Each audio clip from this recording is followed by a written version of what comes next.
Hey YouTubers, I just wanted to do a quick video, which probably will end up not being quick because that's my style, just kind of rambly, but I'll try to make it quick. I just had to show the quality of these Amazon shirts, these merch shirts that I've had done with Amazon print on demand, and they're just awesome. And this one I've worn several times and I've washed it, and it's still beautiful and sharp and hasn't lost any quality or fading, or the design doesn't peel off or anything. It feels really nice, like almost partially integrated. You could tell that there's a difference between the fabric and the design portion, but several washes seem to have made it even, softer. But the quality is really great. I can't be more pleased. The colors came out really, really nice. This is my Krampus. I'm very pleased with my Krampus. I spent so much time on this design. Like, I just hope it does. Oh, I just hope it makes a few sales during Christmas. I don't know if it will or not, but I kind of didn't get the werewolf going in time. I only managed to, one of my friends bought one of my werewolf shirts, but I haven't gotten any organic sales yet for my t-shirts on Amazon, but I'm just in tier 10 and I got started this month, so I'm hopeful, I'll try to be hopeful. I got my pop socket today, my first pop socket. I only have one pop socket in my store just to kind of experiment. I don't know much about pop sockets. I've never actually had one, but this is another t-shirt design I have, and I'm actually wearing that t-shirt right now, so I can't show it to you. I love wearing my own merch. What can I say? I am working my way towards buying myself out of tier 10. It's just kind of a slow process, and yeah, just got this shirt in today. Ta-da! So pleased with how this came out. It's just a little dark on the dark side, but I'm not upset about it. It's really nice.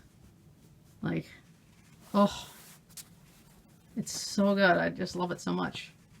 And a story about well, I love pugs, but I used to have a pug, and her name was Mugsy, and unfortunately she passed away, and she was always my #1 fan, and I'll always be a pug lover and a pug fan. And I'll get back to this in a minute. I'm just gonna go ahead and show my other design here, which is this little chunky kitty. It's a Maneki Neko cat, which I'm working on these designs to be a children's coloring book. But that's going to take some time to get out. I'm going to try for it in November to have it done. I want to have at least 30 images though. 30 different designs. This was actually an old drawing of mine done on a small, like, trading card, which is, basic standard playing card. And I made a series of them. And I figured, oh, I could turn that into a coloring book. So, hey, I'm going to do it. I can reinvigorate all of my old artwork that I did traditionally and everything. It's so great. I just love it. I'll just leave this here. And I'm going to get to my main point, which is, what am I going to do next? I've been doing the KDP, which is the print-on-demand notebooks and journals. I got started in October. My first design actually went up on October the 3rd. And I've had a friend of mine from a Discord server bought 2 books from me, and I've only had one organic sale in the month of October, but again, I'm just new. I'm hopeful. I've got 40, actually now I've got 42 notebooks up for my, if you check out my Author Central page. But I have 42 up. I had 40 up in October, and I got one organic sale, which was on my dungeon, my Dungeon Traveler's Journal, which I pretty much made for the D&D lovers. And I'm really hoping that I get some more sales coming into the latter part of Q4. But what I'm wanting to do is remake my children's picture books. Now, these books were made, this one was actually 2003, I believe. Yeah, this was 2003. This was my very first publication ever. My first, my first children's book. And back 12 some years ago, if you wanted to get published, you only had two ways to do it, which was go through a mainline publisher and get rejected multiple times. Especially if you were an author illustrator. I don't know what it was, but it's like if you were, a combo and you did your own stuff, it was harder. So I went with a vanity press, which, now when we talk about vanity presses, that's like a thing of the past. I mean, it is a thing of the past. And I can't really say bad things about my press. It was Trafford, and I published my own books with them, and I was actually an illustrator working with them. Like, they supported me on their website as an illustrator to do freelance, and I did freelance children's books. I did worked with at least 20 authors. But I'm gonna be honest with you, the books just didn't sell. They got on Amazon, but I don't think they have them keyworded or anything like that. It's hard for me even to find the books. You'd have to know my pen name, my title. I mean, just to find it. I mean, you can't just type in the title and find it. And now, my pen name before was Vanessa Knight. Now there's actually another author with that name who does romance and stuff. So when I type in Vanessa Knight, you just get pages of that. I mean, some of my illustration work shows up when you type in Vanessa Knight for the authors I worked for, but very hard to find my own book content. And another thing was, this book sells for almost, it was selling for, I want to say $28. I mean, for a soft cover, you're crazy, But again, it was a learning experience. This has a ton of pages in it. And the vanity press would go by, your page count. And when I was young, okay? I was young and dumb, and I just wanted to make a really good story. I was really into the Serendipity book series, and I was all about story as well as illustrations, and I just kind of went overboard with the first book. How many pages is this? Oh, yeah. 55 pages. So yeah, that's why that marketed for so high. But I mean, I'm really pleased with it. I'm gonna remake it. I'm not quite sure how. I'm gonna change this one up. I am gonna do some other layout ideas because right here I've got just text on the left, picture on the right. I mean, we can change that up. And I actually did that my third book. I did a whole different layout on this one. As you can see, some are full page, some are half page. Some don't have like a border, or they go outside of the borders. And I really liked this one. So I'm not gonna do this one first, but I might actually remake this one second. But I think all I have to really do is digitize the artwork and do the same kind of layout.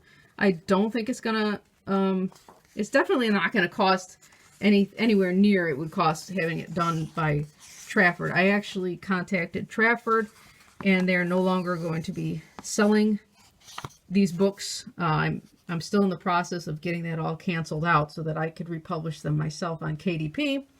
And this has 27 pages. There's no way that's going to market for, $25 or whatever. Ridiculousness. I mean, ridiculous, right? I mean, come on. That's not competitive at all. But, again, my artwork has changed a lot since those days. This was all, done with inks and colored pencils. And that was how I did my work. And predominantly how I've done my work since until recently. I just got an iPad Pro, learning how to do a Procreate app with the Apple Pencil. And yeah, so all I have to do is just redo these designs. I mean, sure, I have to redo them from scratch, but I mean, it's already designed for me. But my #1 book that I'm going to do first, and what I think I'm going to be focusing on in December, is this one. And it was always my favorite. And it's dedicated to my dog. And I wrote it with her by my side. And it has her name in it because she's Mugsy. See, Mugsy Pugsy. So I named the character after her. It's not actually based on an actual experiences too much. Although I do own a couple potbelly pigs. I don't have any cows, and I don't have a big farm, but I have some chickens and 2 potbelly pigs, and she did not care for the pigs. They would kind of run after her and bite her curly tail. I don't know why, but you know, whatever. But even after all this time, all these years since 2004, I think I've seen maybe $20 in royalties from all 3 of these books from all those years, from Trafford. I mean, that's a shame. I mean, I could probably count the number of books that sold, you know, on 2 hands, you know. I don't quite remember what the royalty was. I think it was like, I don't know, $2 or $3 royalty per sale, maybe? I'm not sure. I don't remember, but, I mean, I don't mind having I try to maintain at least a $2 royalty on my products. I think that's a happy place to be. But, not having any royalties over all these years, you know, $20. I can order a pizza after, what, 12 years on the market. So anyway, look forward to me posting. I'll post some of the pages as I redo them on my YouTube channel, but obviously I won't repost it all, because then why would you want to invest in it, right? But this is definitely what I'm going to be doing for the new year, is focusing on at least this book first.